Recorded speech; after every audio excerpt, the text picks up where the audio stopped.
So this is called My Revolution.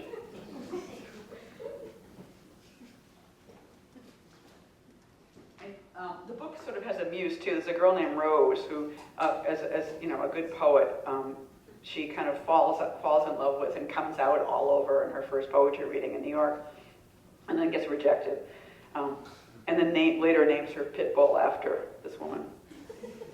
But so that's the Rose of the. Rose was number one, fairly light hair on a warm young mound. Later I knew this poet from Boston, and he lived in a loft in Little Italy with a girl who made art. Their life seemed perfect. And she was number two. I got her. She was like a welder or something, though she was small, not tiny, but slight. Not really skinny, but normal looking, beautiful. She was a little beaky and with beautiful breasts. We started palling around. She admired my straight leg jeans and Chinese shoes. Immediately she got the same. When I think of our friendship, we are walking in the rain, getting the toes of our shoes wet in puddles. After they broke up, she quietly called and wanted to hang out. I couldn't believe I was soon taking her pants down on my bed. She liked to drink booze. I remember her smiling face looking down into a glass with about an inch of whiskey. She wore glasses. She took them off, and she was hot. Clits were all different. Hers was larger, all rubbery, more like porn. I had seen a pussy like hers before, but not so close. It was like a lip going vertical. I mean, if you had your head right there. It was kind of a lippy trail. Actually, this is not her clit, it's her labia I'm describing, what I used to describe as a little girl at my gum, outer gum. Hers is a very uncomplicated female and large, a red road to a small swollen button. I kept thinking, I can't believe she feels this way about me. She came over to do this. I put my 2 fingers on the spot and rubbed. I've always been an unpredictable masturbator, spending hours for naught, getting huge and then having to go out in pain. Then I'll touch myself for a second in a public toilet, New York Public Library, always great. And the walls of the world cave in. So I was just kind of scrubbing away, moving her jelly part, not the button itself, the way it hangs, it wiggling sits. She groaned. It was a teeny way she sounded when she looked at art, but this was a deeper, older O. She was a woman. One by one, the women I knew who seemed to be girls or men or just strangers, when all their muscles tensed, then released, and they said, oh. It was like the deepest voice they had. Like the secret room behind all the apartments now connected to mine. This O. I didn't think of it then, but I think of it now, all the guy poets' fake O's. Next to this one, so female and true. Is that what man wants to do? Oh, Brazil. Oh, New York. Oh, poetry. Just let me come like her. She got mad. You can stop. I sort of knew, but I wasn't sure. Between women, if you're having sex, you've got to be sure. And slowly, that's where you live. Who wouldn't give up being in a whole lot of shitty poetry magazines for this? Chris had rough black hair on her crotch. It got rougher when she drank all the time. I began to think of her pussy as an animal. We tended its coat. I was always willing to have sex with her, but I liked it better when she was pretty and clean. One woman was told by a lover that she had a fat cooch. It was true. Her outer lips were pillowy and fat, full. Her inner lips were regulation healthy in her clit. It was a small, red little spud. It was, however, guardian of one of the most avid pussies I've ever known.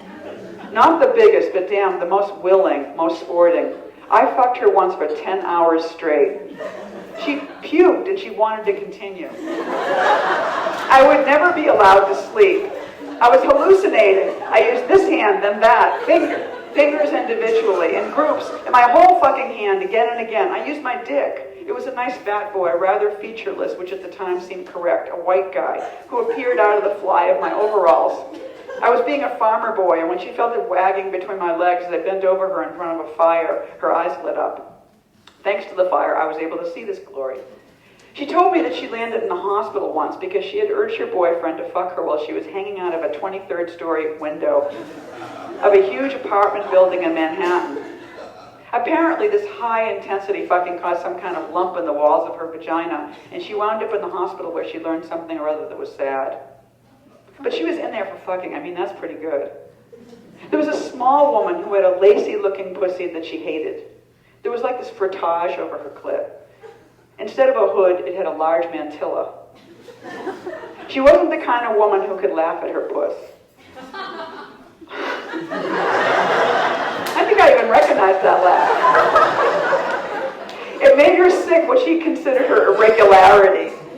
The wave of skin that dangled between her legs. I would have told her it was pretty if she let me. It was unique. She was not a girl even slightly about letting, allowing, suffering anything at all. She had levels of protection like the shafts of an elevator. She was way up there somehow, unknown, but looking down like a little girl, incredibly mean, who could issue commands. After her orgasm, screaming, ugh.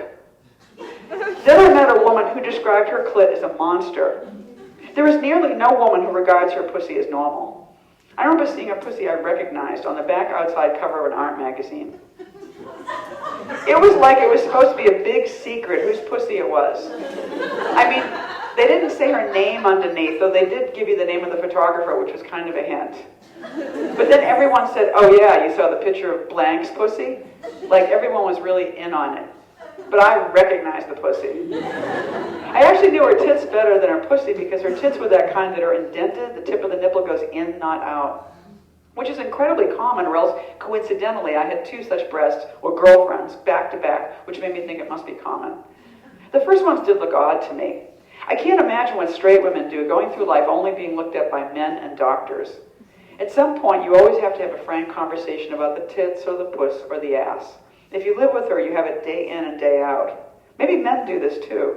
The girl I described is extraordinarily hungry. She, in fact, regarded her puss with the same enthusiastic love as any other part of her. Perhaps that was her oddity to me. Her pussy was no more special than her fingertip or cheek. Sexually, she was entirely alive, so neither liked nor disliked her clit. It was her. It was the whole rest of the world she had a problem with. So it was great that she had this gift, her wonderful, successful body. The woman who regarded hers as monstrous, nonetheless, is entirely addicted to hers. I was too. The tiny shelf of skin I slip my tongue and finger alongside of is like the backside of a rubber duck. And so I knew my sweet toy's edges in the dark, quietly going to sleep with Ducky in mind. The hood of it was slick, so she had a small cap between her legs, a bullet of pleasure and power.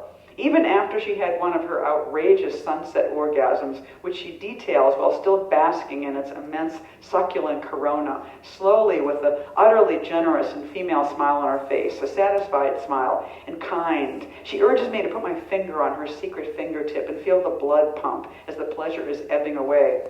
She's always ready for a nap and then to go again. She's always just finding it. Every time we fuck, she forgets that it's ever been that great before. Her eyes are closed, and she proclaims that never before has she experienced anything even remotely approaching what that felt like. Does sex ever feel like this for a man? Does his tree change and spout? Does his system get up? Does he go? I once was laying in bed with her, and she got me off just by touching, and I am still sinking backwards in that picture, a morning in which I lie in bed looking out the window at a passing train.